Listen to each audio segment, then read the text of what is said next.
Hello, I'm Doug McConnell, and we've got some great discoveries for you out here along the open road.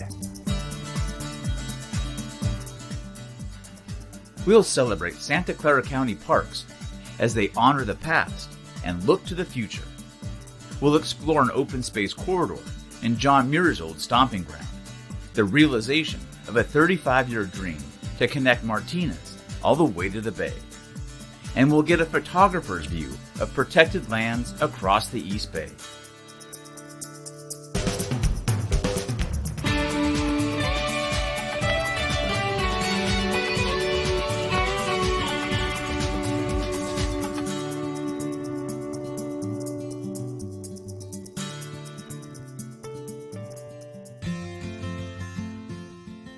A century ago, the seed for Santa Clara County Parks was planted, and today it's grown and blossomed into a large mosaic of beautiful and diverse lands. It has become a place where people can come and get away from the busyness of their everyday lives and take a break.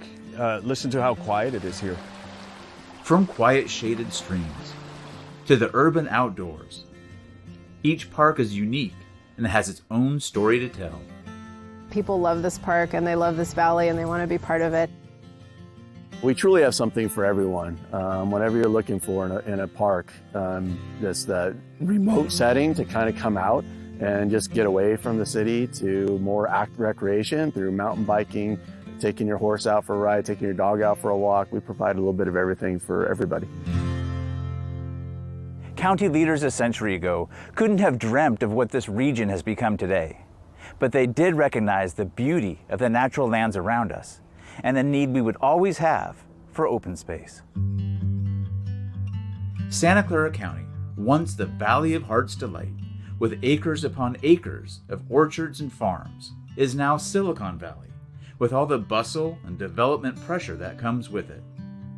Thankfully, county leaders had the vision to protect nature nearby, giving us a source of solace for generations. Well, 100 years ago, they acquired the first 400 acres out of Cupertino on January 24th, 1924. And, at that time, it was allowing people to have recreation as well as the preservation. So it really was visionary for those folks back then to be able to setting that aside and having people enjoy recreation and be out 100 years ago. From that modest start, 28 parks now cover over 52,000 acres and range from the salt ponds and marshes ringing the South Bay shoreline to the shaded redwood forests of the Santa Cruz Mountains, and from the foothills of the Diablo Range to Stevens Creek, where the story of the county park system began. I love this park. It's a very unique park because it's sort of urban, but it's not really urban. Do you get screech owls out here? Yes, we get screech owls, and I think we have a few barn owls. Chaz Castle has helped maintain this park for almost 20 years, yet it's still full of wonderful surprises, many of which he documents in his daily photos. I'm amazed sometimes at what I'm able to capture, because I'm just out there randomly taking pictures, and sometimes I surprise myself. Chaz's photos record life in the park, little moments in the lives of these wild residents. I take a lot of pictures of deer because deer are everywhere around here. Taken some pictures of bobcats, coyotes, hawks. We had a few bald eagles. Those are hard to take pictures of. A lot of fungus and mushrooms, flowers and landscapes. Just something that, I catch out of the corner of my eye and take a picture of. It's a thriving natural world in the midst of one of the county's busiest parks. It gets really crowded on the weekends, but it's all good. People are having a good time. And the folks that come here know about the special place that it is. And we've had people that have been coming here forever, but they still come back to show their kids this beautiful place.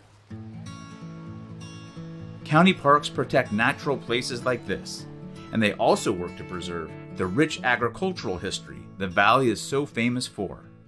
A piece of that living history can be found here at this urban oasis. So this is Marshall Cottle Park, one of Santa Clara County's newest urban parks in the middle of Santa Clara Valley, the city of San Jose. And it's really special because it is an urban agricultural park, one of the first in our county park system. The Cottle family homesteaded this farm in the 1850s, and food is still grown here today. In 2004, Walter Cottle Lester, born and raised here, transferred this property to the state and county so that we would always have a link to that rich past. He wanted to again showcase the agricultural history of the Bay Area, the Santa Clara Valley, Valley of Heart's Delight, and ensure that that was brought on to generations so people could again understand and learn about agriculture. This is a place of learning. The visitor center interprets history, and the farm and garden keep traditions alive. A lot of agricultural land has been lost to development of homes and et cetera. And so this provides an opportunity to show and educate people about agriculture, where our food comes from. Preserving this open space in the heart of the city is an important link to the land for farmers and for the public. Yes, this is very important, especially as more development encroaches in this valley. We need these park and open spaces for people, for public health benefits, for people to go out and decompress for their daily jobs. Honoring the valley's agricultural heritage is personal for Cameron, who grew up helping on her grandparents' farm. My grandparents worked on the farms here in the 1930s and 40s, and so it's very special to me to now come full circle and be working for the Parks Department. County Parks also have a personal connection for Director Don Rocha, who started his tenure with the parks as Ranger Rocha nearly 3 decades ago. So Don, you have a special place in the history of the Parks Department. You started the Natural Resources Division. What was that like? What was your vision for it?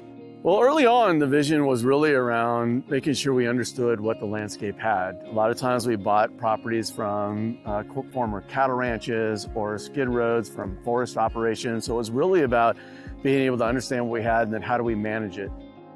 What the landscape has is a rich assemblage of wildlife and plants.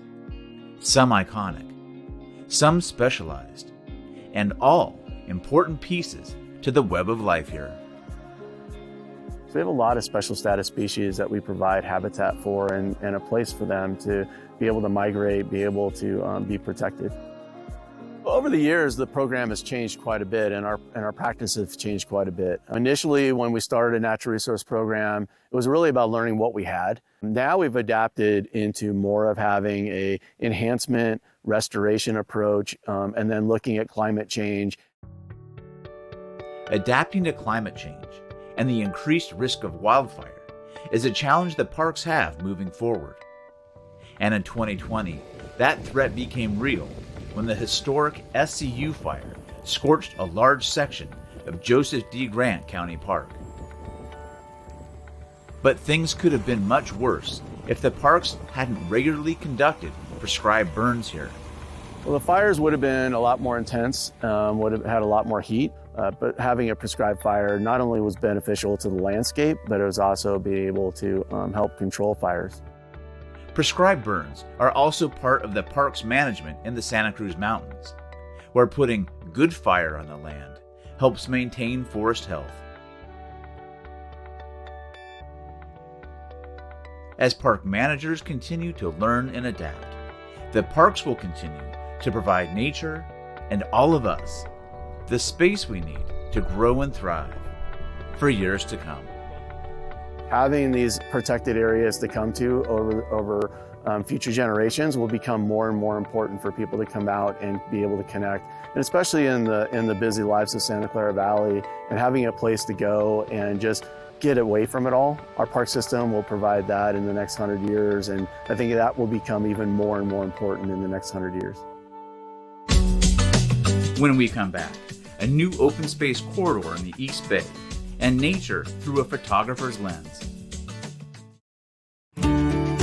OpenRoad is made possible by the generous support of our underwriters, dedicated to protecting our natural and historical treasures in the Bay Area and beyond.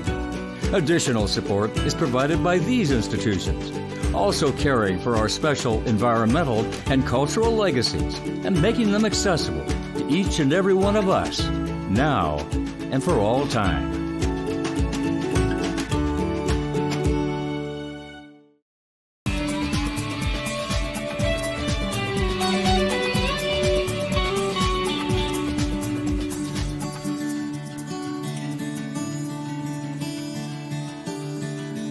The words of John Muir ring as true today as they did when he wrote them over 100 years ago. He was a pioneer in connecting us to nature and in singing the praises of and advocating for the outdoors. The places that inspired Muir then continue to inspire us now. You sort of owe it to yourself to get out, and it's just for your physical and mental well-being to be in these places, but also it deepens your appreciation of where we live. It's a steep hike, but it's well worth it. The views are incomparable. The John Muir Land Trust was created 35 years ago, and since then they've been working to establish an open space corridor above Martinez. That dedication has paid off, and now the ridge where John Muir once roamed is open to all of us. John Muir spent his youth exploring the Sierras, Alaska, and beyond. But it's here, in these hills and orchards above Martinez, that he chose to spend his final years. It was a place from which he wrote some of his most important works and came to be known to the rest of the world as the advocate, as the fervent environmentalist and effective environmentalist. Since Muir's passing, development in the region has grown dramatically, making the need to protect open space a race against time. Once it's gone, you can't get it back.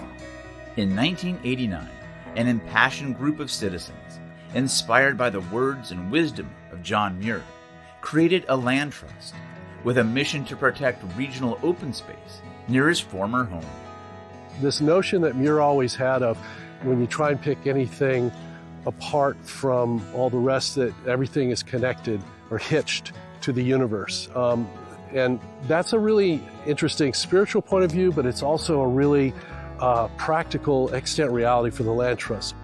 The vision of protected and connected lands took shape on Franklin Ridge, a series of rolling hills above the John Muir National Historic Site, extending from Mount Wanda, which Muir named for his eldest daughter, far to the west, and ultimately to the bay.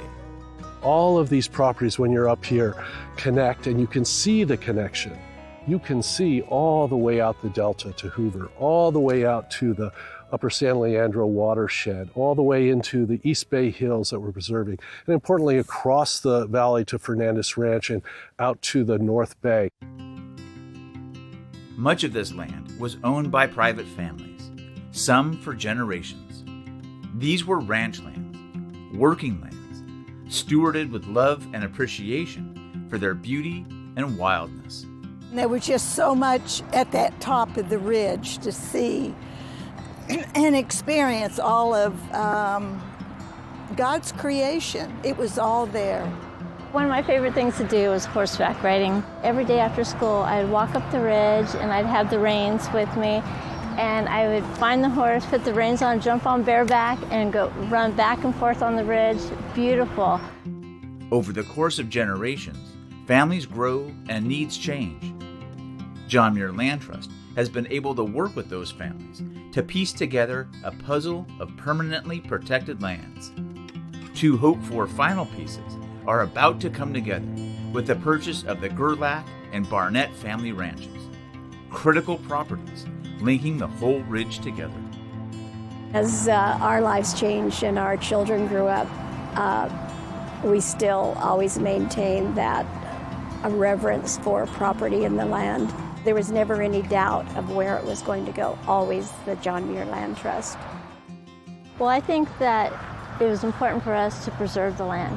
And so by giving this over to the Land Trust, and it's going to extend the Franklin Ridge so that everybody can enjoy exactly what we enjoyed when we were there.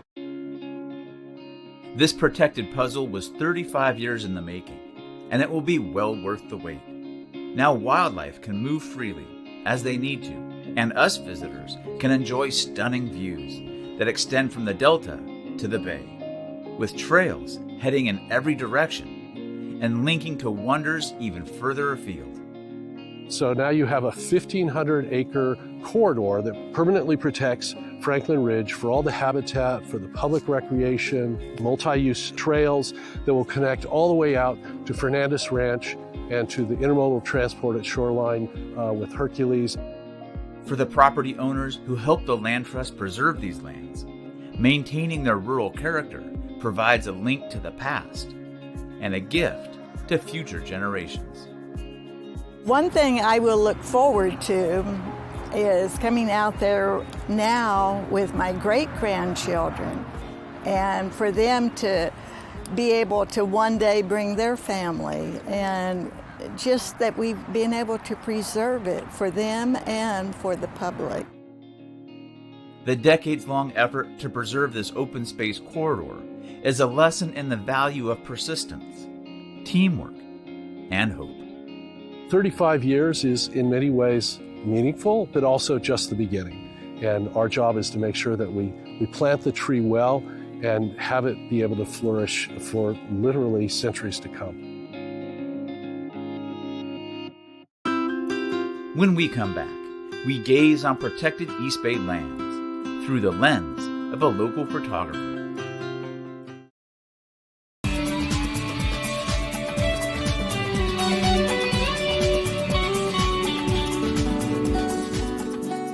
The beauty of the John Muir Land Trust's East Bay lands is revealed in the golden hour light and in the dew at dawn. And for over a decade, local photographer Adam Weidenbach has been there to capture those moments and share that beauty with all of us. And joining us today is Adam. Adam, you've been documenting John Muir Land Trust lands for over 10 years. Tell us what you've seen. What does the diversity look like among these incredible lands? We're up here in these hills that are they're classic East Bay, California hills. It's kind of late winter, so they're really green and lush. You've got these humongous views. You can see into Suisun Bay, you can see here into the North Bay, and then contrast that with some of the properties that are right on Suisun Bay, like Pacheco Marsh, where you've got, a rebuilt marshland and shorebirds come in, and then you've got Hoover Ranch, which is a great place for birders. I mean, it is like birders' paradise. Last time I was there were thousands of snow geese, and there's sandhill cranes, which I know people go crazy over, and it's like totally a birder's paradise. And the sunrises at Hoover over the Delta are just absolutely to die for. And that's one of the things even out here. You're watching the sun rise over Mount Diablo, and there's just this spectacular, awe-inspiring moment when it starts laying light over the hills. It's one of my favorite things to be up here at that time of day. That sounds absolutely incredible. These places really inspire you. Absolutely. What does it do as a photographer, as a creative person, to be out here too? What does that do for you? It really just, not to sound overly cheesy, like it's good for the soul, and it's not only good for the soul, but it's one of those things where you feel like you and Mother Nature are sort of like playing off of each other, and like I'm coming to it with my perspective, and Mother Nature is going, well, how about this? And so there's always this feeling of fluidity when I'm working up here, and it's. Every time it's different, even on the same properties. That's just sounds incredible. Makes me want to join you out here. What are some of the lessons you've learned about the importance of these lands?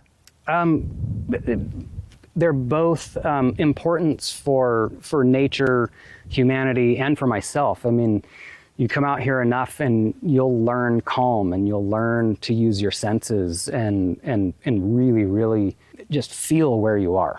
And let a lot of the modern world sort of wash away and just become very simple, and it's a really beautiful experience.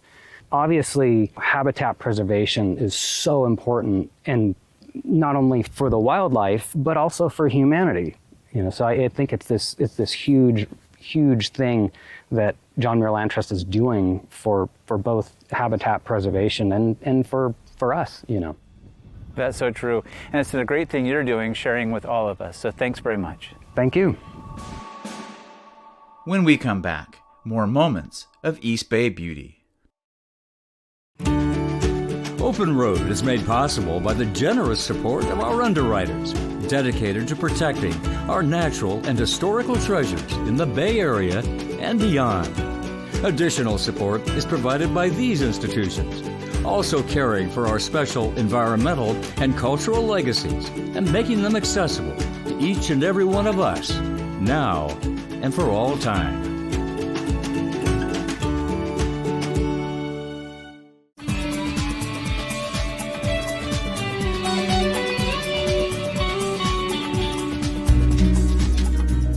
We leave you for now with more of Adam Weidenbach's photography, Scenes of East Bay Beauty, on lands protected by the John Muir Land Trust.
For more information about any of the places or organizations featured in this episode, visit nbcbayarea.com/OpenRoad. Well, that's our show. Hope you enjoyed it.